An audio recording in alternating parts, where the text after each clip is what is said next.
how can we read the stories of the Old Testament well? How can we, a person who is out there who is reading through the Bible for the first time, and they're slogging through the Pentateuch and the laws, how do we help someone like that read the Old Testament well? What are some guidelines you can give us? We certainly can't do it in this interview. Yes, in the next 2 minutes. Next 2 could minutes. You please? I've written on this in almost every book I've done that deal with this. I spent a chapter. So in my Old Testament theology, I have a whole chapter on how do you do theology out of narrative. We call this narrative theology. How can you be sure this is the doctrine that's being taught? And that means one must know how to read it well. Or my Genesis commentary. Again, I took a whole chapter. And at the beginning of every section, I deal with just this issue. How do we know what's going on here? I'll give you an illustration. That Adele Berlin said, you don't know what the Bible means until you know how it means. Now, I paraphrased it. She teaches at the University of Maryland. You don't know what it means until you know how it means. So, for example, it's difficult without knowing the background of my audience, but take the story of Solomon in the first 11 chapters of Kings, assuming we know something about that story. It begins with the prophet naming Solomon. It ends with the prophet naming Jeroboam, taking it away from Solomon. The next chapter, that's chapter 1, verses chapter 12 again. The next chapter, Solomon's kingdom is established. At the second to the end, Solomon's kingdom is disestablished. Chapter 3, you have Solomon's wisdom for good. Chapter 10, Solomon's wisdom misused for selfishness, splendor, and so forth. You get into Solomon builds the outer shell of the temple. Solomon dedicates the temple. Then you have the inner, and that's balanced. In the middle of it, you have his building of his own palace, the queen's palace, and all the other buildings, which seems out of place.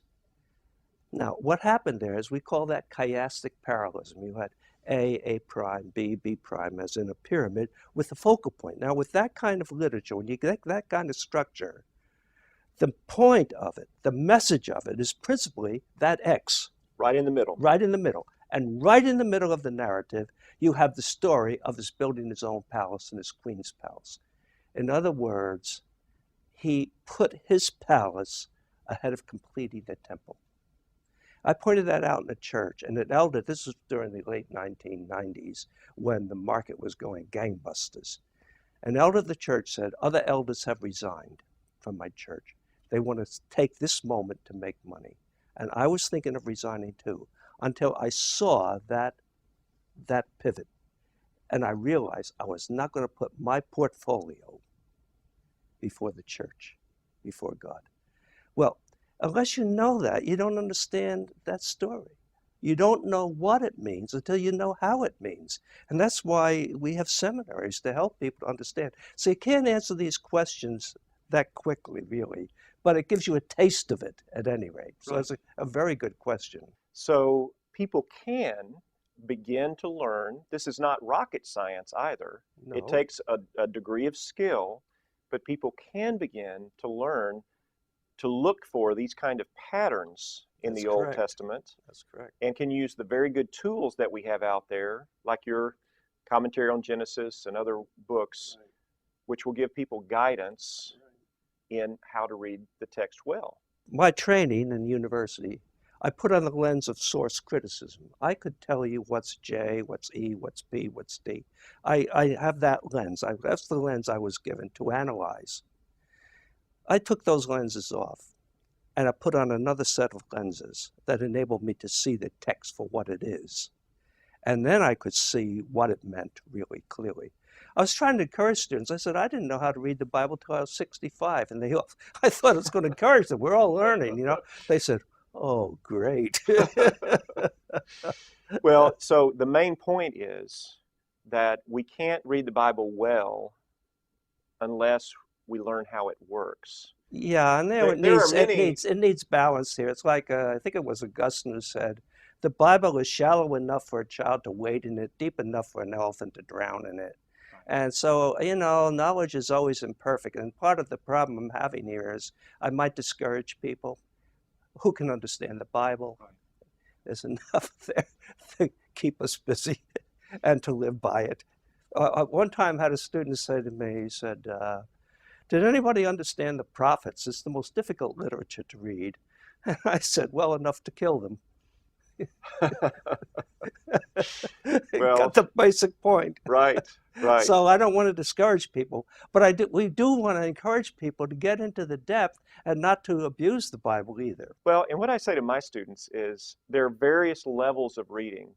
The beginner can immediately begin learning things and seeing things in the text that are understandable, that they can gather. The problem is if we always live there and we are not in a process of growth and understanding and what I would say is leaning into the text, trying to hear what God is saying and learning the skills to learn to read it better. It's a Christian virtue. A Christian virtue is diligence, truth, development. Right. That's a Christian virtue. And apathy and laziness, indifference, those are not Christian virtues. And I think we need to be encouraged in those virtues too, to encourage people to engage their minds as well as their spiritual exercise of prayer, for example. And I find that when we develop those skills, when it's integrated with the heart, then it becomes very transformative in our lives. Exactly. I like that word, transformative. Because otherwise, see, I've learned as a teacher, there are two problems we have. We deal with knowledge to a large extent. Knowledge has two problems to it. It's a virtue, but it's also a vice, unlike other virtues which are pure. But knowledge is not pure. And knowledge that we're engaged in here, it always tends to puff up. It always tends to have pride. You get two knowledgeable people, there's always going to be a little bit of tension between them. And that's wrong, but it occurs. It's the reality. And the other thing is, it's always imperfect. And what happens then is you get anxious. You become a workaholic. I got to get this exactly right. You become a perfectionist. And I've learned that you have to overcome the virtues of knowledge with pure virtue, so that you must overcome what Paul says, it puffs up with love, and die to self and understand who you are. But it has to be overcome with pure virtue of love. And the limitation has to be overcome with the pure virtue of faith. I'm not going to know everything perfectly, but what I don't understand perfectly, I still trust God. So that frees us up. So we need to have virtue balancing the virtue and vice of knowledge.